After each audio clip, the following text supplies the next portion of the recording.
The movie starts with Cameron waking up in bed with the love of his life, Diane. She wants him to stay in bed, but he has to get to work. They start to kiss, but then Cameron goes downstairs and is immediately confronted by his father, who wants him to take his life more seriously and figure out his next move. Cameron had taken a gap year out of high school, but now that it is over, he should be thinking about what to do next, possibly go to college. "I have no idea what I want to do," Cameron admits.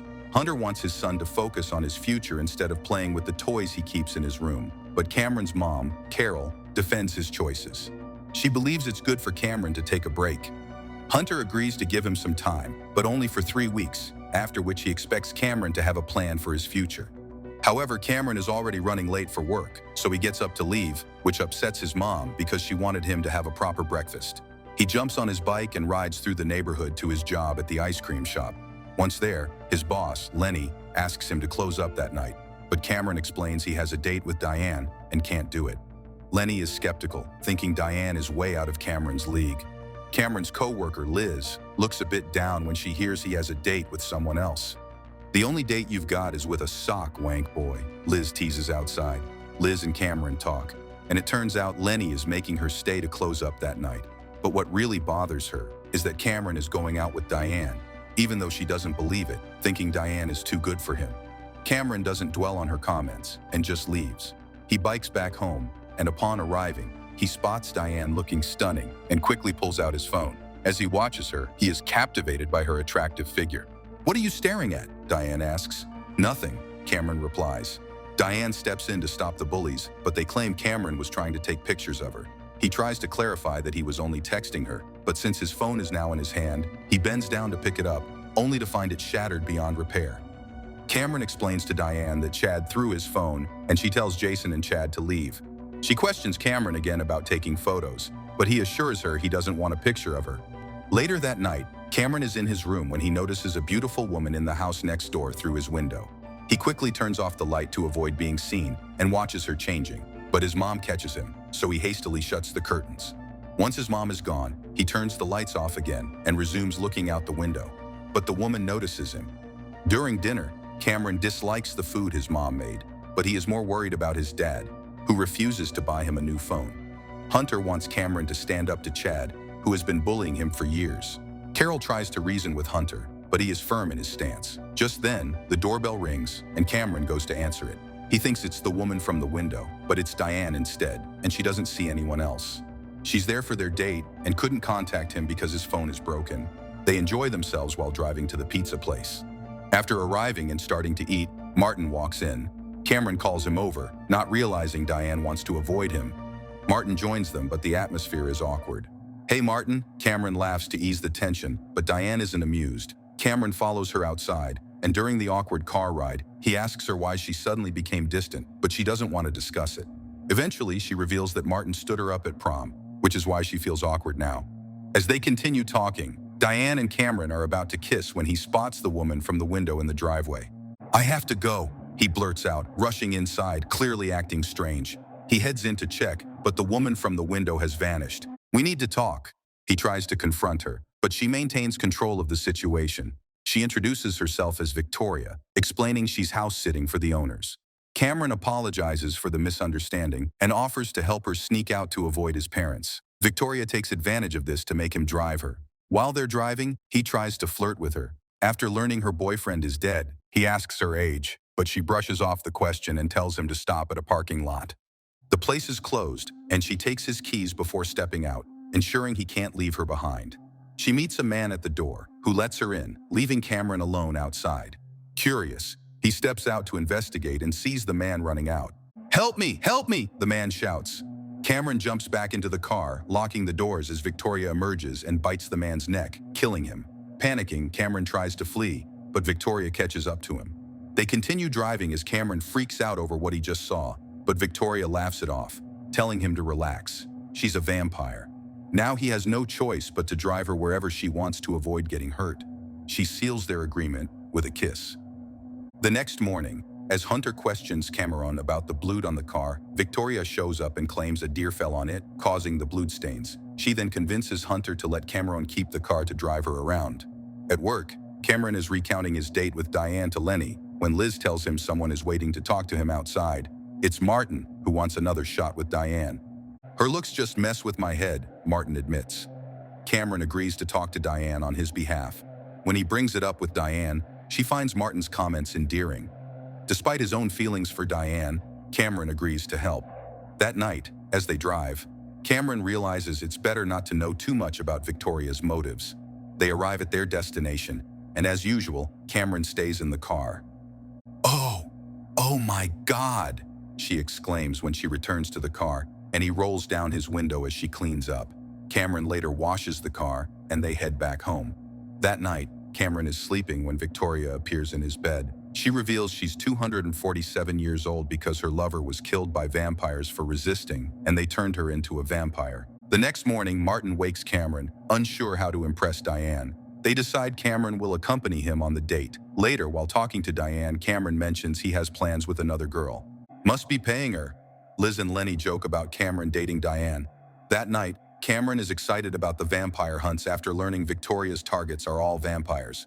She has 2 more to go, but the last one is the most dangerous, requiring skill to eliminate. They reach their next location, and Victoria enters with Cameron following. She sneaks through the basement, moving cautiously until she reaches the final room. A security guard is on duty following her.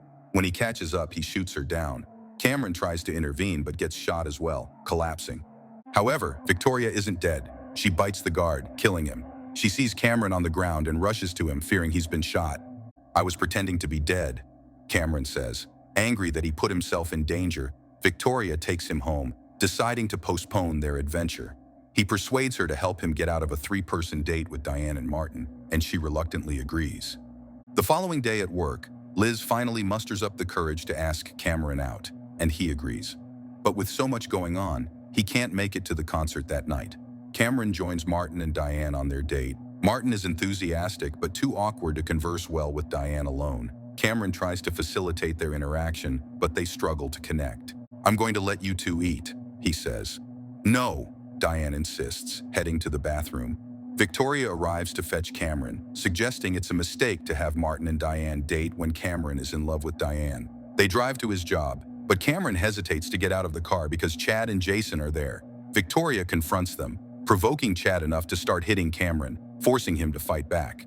Cameron, not a fighter, struggles, so Victoria advises him to punch Chad in the ribs. He lands a hit, gaining momentum despite injuring his hand. After the fight, things settle, and Chad asks about Victoria. I'm whoever Cameron wants me to be, she says playfully. Cameron, though injured, feels better after Victoria gives him something to drink. It turns out to be her blood. Am I going to turn into a vampire? Cameron asks. No, she replies. Back home, Cameron is fully healed and energized, eager to do many things. He lies in bed, fantasizing about Diane, but Victoria appears beside him.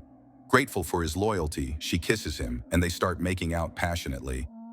Did you know in 1926? Cameron blurts out, suddenly uncomfortable. He quickly leaves, and though Victoria wants to continue, he stops her. As he tries to explain, she vanishes, retreating to her house. The next morning, Cameron and his dad exchange knowing smiles over what happened the previous night. Outside, Martin is upset that Cameron abandoned him on his date with Diane. He asks for Cameron's help again, but Cameron drives away. Diane encounters Victoria at her job, but she's there for more than just shopping. Meanwhile, Liz listens to Cameron's issues and convinces him to go to the concert with her that night. He later talks to his dad, who advises him about juggling multiple girls, warning that pursuing too many options at once might leave him with none. Cameron steps out, deciding to check on Victoria before leaving. He peers through her window and is shocked to see Diane on Victoria's couch, seemingly enjoying a romantic moment. As they move to Victoria's bedroom, Cameron watches, leaving Liz waiting for him. From his bedroom, he observes Victoria and Diane picking out a dress before they start kissing, breaking his heart. Meanwhile, Liz waits in vain for Cameron. The next morning, Cameron sees Diane leaving Victoria's place. Did you like the show? Victoria asks, believing she's helping Cameron get over someone unsuitable for him. Furious, he declares he won't help her anymore. You'll do what I say, Victoria retorts. Later, Cameron finds Martin in the woods and persuades him to pursue Diane again, with his help. They plan another date. Cameron quits his job but runs into Liz, who is furious that he forgot about their date and punches him. He then visits Diane, seeking a new outfit for a date and convincing her to go out with Martin again. His mom surprises him with a new phone behind his dad's back. Cameron and Martin plan how to guide the conversation with Diane using an earpiece. Martin feels ready, saying, "I'm a lean, mean boning machine." At the date, Cameron feeds Martin smooth lines, and it works so well that Martin leads Diane to a quiet spot for some fun. Cameron tries to intervene, but Diane has known he was there all along. "I'll handle it from here, Cameron," Diane says. Cameron then witnesses something shocking. Diane is a vampire and bites Martin. He rushes back to find Liz, but Diane stops him, wanting to explain. She admits to turning Martin into a vampire. He's not dead. She was afraid of Cameron's reaction and losing him. "Because I love you," Diane confesses. Back in his room, Victoria confronts Cameron. She knew about Diane all along and needs to kill her as she's the last vampire on her list. Victoria has sent Cameron's parents on a date and set a trap for Diane, using Cameron as bait. "Diane will know you're in danger," Victoria explains.